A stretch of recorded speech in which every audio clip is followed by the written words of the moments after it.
سب سے منحوس ترین دن تھا جب ایک شفاق ترین احسان فراموش جس دن اس نے نواز شریف کو پالیٹکس میں فلوٹ کیا، انجیکٹ کیا. وہ زہر کا ٹیکا تھا پاکستان کے لیے، آپ کو پتہ ہی نہیں ہے. وہ کہتے ہیں جی کہ کل کا دن پاکستان کی معیشت کے حوالے سے تباہ کن اور رسوا کن ترین دن تھا. ایک ہی دن میں ڈالر 25 روپے پلس مائنس مہنگا ہو گیا، 4 روپے تک مہنگا ہو کے 260 روپے تک پہنچ گیا ہے. 2 روز میں پاکستانیوں کے اربوں روپے ڈوب گئے، اربوں ڈالر کا قرض بڑھ گیا. اس کے بعد مہنگائی کا جو طوفان آئے گا وہ بھی ناقابل برداشت ہوگا. یہ سب اسحاق ڈار کی پالیسیوں کا نتیجہ ہے. سراپ نون لیگ کے طرز حکمرانی کو کیسے دیکھتے ہیں؟ ان کو کیا پتا حکمرانی کیا ہوتی ہے؟ طرز حکمرانی تو حکمرانوں کا ہوتا ہے. یہ تو بالکل ہی مطلب شجرا سارا ان کا موجود ہے سوشل میڈیا پہ، آپ دیکھ لیں جا کے کیا کچھ ہے. سارا کچھ بھی نہیں، برف خانے وغیرہ چلانے والے لوگ تھے. پاکستان کی تاریخ کا سب سے منحوس دن تھا فال آف ڈھاکہ. ڈھاکہ فال ہوا، پاکستان تو لخت ہوا. اس کے بعد سب سے منحوس ترین دن تھا جب ایک شفاق ترین احسان فراموش، حضرت علی کا قول ہے کسی کم ظرف پہ احسان کرو تو اس کے شر سے ڈرو، جاؤ الحق.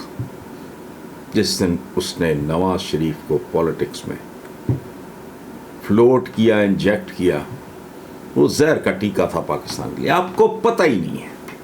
یہاں تو عام معصوم پاکستانی کو پڑھا لکھا بھی ہو تو کیا پتہ ہونا ہے، اچھے خاصے پڑھے لکھوں کو اندازہ نہیں ہے. وہ پاکستان کے لیے دیمک، کینسر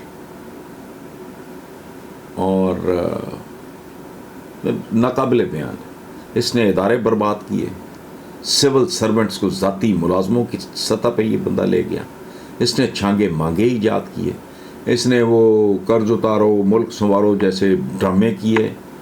اس بندے نے وہ پتہ نہیں پیلی نیلی ٹیکسیاں، پھر جو لوٹ مار 60 سال کے پٹواری بھرتی کیے، روٹ ریلیکس کرنے کی ایک رسم ڈالی.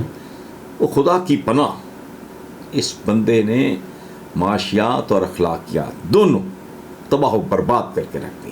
تو ان لوگوں کی کیا طرز حکمرانی، ان کی جو صاحبزادی ہیں، یاد ہے جب کیسے چل رہے تھے، اپنے بارے میں کہا حکمران خاندان. اندازہ لگا، مینٹیلٹی دیکھو. ضیاء الحق کی خوشامد میں انہوں نے پہلی مسجد بنائی، اس سے سنگ بنیاد. یہ مامے بنتے ہیں آج جمہوریت کے، اندازہ لگاؤ. اس کے ہاتھ چومنے والے، اس کے طلبے چاٹنے والے لوگ آج جمہوریت کی باتیں کرتے ہیں. اور کمال دیکھو کیسے لوگ اس کی قبر کا رستہ تک بھول رہے ہیں. جب تک وہ اس کا تھوڑا وہ آرٹیفیشل قسم کی ایک پاپولیرٹی ضیاء الحق کی آرٹیفیشل، آج تو اس کی قبر میں سال ہو گیا، بندہ ہی کوئی نہیں ہوتا. کم از کم ان لوگوں کو ضرور اس کی قبر کا راستہ یاد رکھنا چاہیے تھا. دوسری بات یہ ہے کہ پاکستان کا جو اجاڑا پھرا ہے نا، اس کے پیچھے یہ لوگ، کوئی جینون آدمی کو کاروباری کرے، ان کی اپنی ضرورتیں ہوتی ہیں. یہ تو 100% پالیٹکس کرتے رہے اور مال بناتے رہے. یہ آپ کو اندازہ نہیں ہے، ان کا 90 نہیں 95% مال باہر ہے.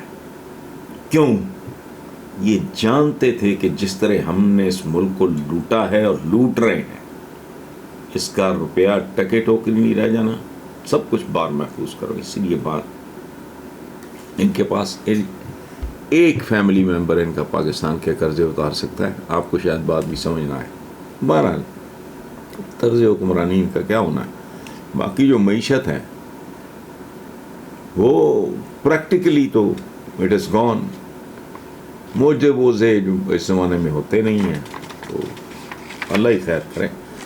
یہ لوگ بات کرتے ہیں وہ 2-2.5 کروڑ کا سری لنکا، اس کی کیا اوقات ہے؟ یہاں 24 کروڑ بھوکا ہوں، قیامت کا منظر ہوگا. یہ وہ لوگ ہیں جن کے اندر سے آج تک جاتی عمرہ نہیں نکلا.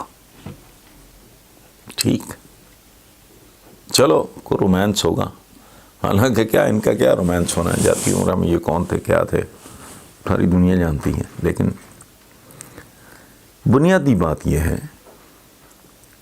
کہ یہ ٹپکل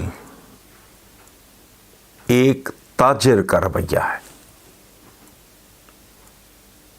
اس سے زیادہ کامنٹ کرنا مجھے مناسب اس لیے نہیں لگتا کہ دو چیزیں میرے نزدیک بہت ہی قابل مذمت ہیں. ایک کسی کی حب الوطنی پہ شک کرنا، اور دوسرا کسی کو یہ جو سرٹیفکیٹ بانٹے جاتے ہیں ہمارے معاشرے میں، یہ فلانا تو کافر ہے، فلانا غدار ہے. یہ غداری اور کافری ہے زیب نہیں، قطن نہیں. بات ہو رہی ہے رویے کی. ایک رویہ ذوالفقار علی بھٹو کا تھا، ہم 1000 سال جنگ لڑیں گے، یہ ایک ایٹیچیوڈ ہے. ایک رویہ تھا کہ ہم گھاس کھا لیں گے، ایٹم بم بنائیں گے. بنایا بھی، جس کا بہت ہی جھوٹا گھٹیا کریڈٹ. یہ تو دھماکہ بھی نہیں کرنا چاہ رہے تھے، وہ تو جنہوں نے کروائے جنہوں نے ہمیشہ پیرا دیا ہے. آئیڈیا تھا ذوالفقار علی بھٹو کا، انیشیٹو تھا ذوالفقار علی بھٹو کا، اور ونس اٹ سٹارٹڈ کسی کی مجال نہیں تھی کہ وہ اس کو رول بیک کر سکتا. چونکہ اس ملک میں کچھ اور قوتیں بھی ہیں جن کے بارے میں یہ کہا کرتا ہوں کہ اگر وہ نہ ہوں، یہ وہ لوگ ہیں جو پاکستان کو پاکستان ہاؤسنگ سوسائٹی بنا کے اس کے پلاٹ کر کے بیچ دیتے. ٹھیک ہے. سو تسنیم اسلم صاحبہ کا شکریہ کہ انہوں نے کم از کم مجھے یہ ریمائنڈر کے طور پہ آیا میرے لیے کہ تاجروں سے اسی لیے بچنا چاہیے کہ ان کے لیے زندگی میں الٹیمیٹ چیز جو ہے وہ ہوتی ہے نفع، فائدہ، جس کے لیے یہ کچھ بھی کر سکتے ہیں، کسی بھی حد تک جا سکتے ہیں. لیکن آخری بات میں کنکلوڈ یہاں کروں گا کہ حب الوطنی پہ شبہ نہیں، رویے کی بات ہو رہی ہے. بالکل اسی طرح جیسے کوئی بندہ اگر جیسے منصور نے کہا تو ان الحق، تو میں اسے کافر نہیں. ایکسپریشن ہے، کسی کا ایکسپریشن جو ہے وہ بڑا کروڈ ہو سکتا ہے، رف ہو سکتا ہے،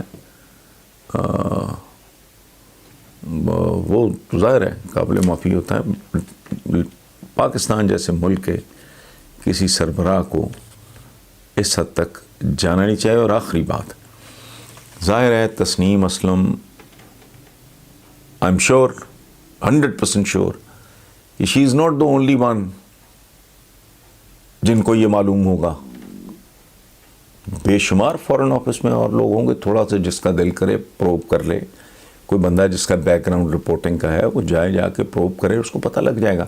اور دوسری بات اس سے بھی جو اہم ہے وہ یہ ہے کہ نواز شریف کا پورا ٹینیور اس بات کی گواہی ہے. کلبھوشن کی بات نہیں کرنی، فلاں بات نہیں کرنی، ڈمکاؤں. تو وہ جو اس بی بی نے جو بات کی ہے، نواز شریف کی پوری ٹرم جتنی دیر وہ وزیر اعظم رہے، ان کا رویہ، ان کا اسلوب، ان کا انداز اس کی تصدیق کر رہا ہے.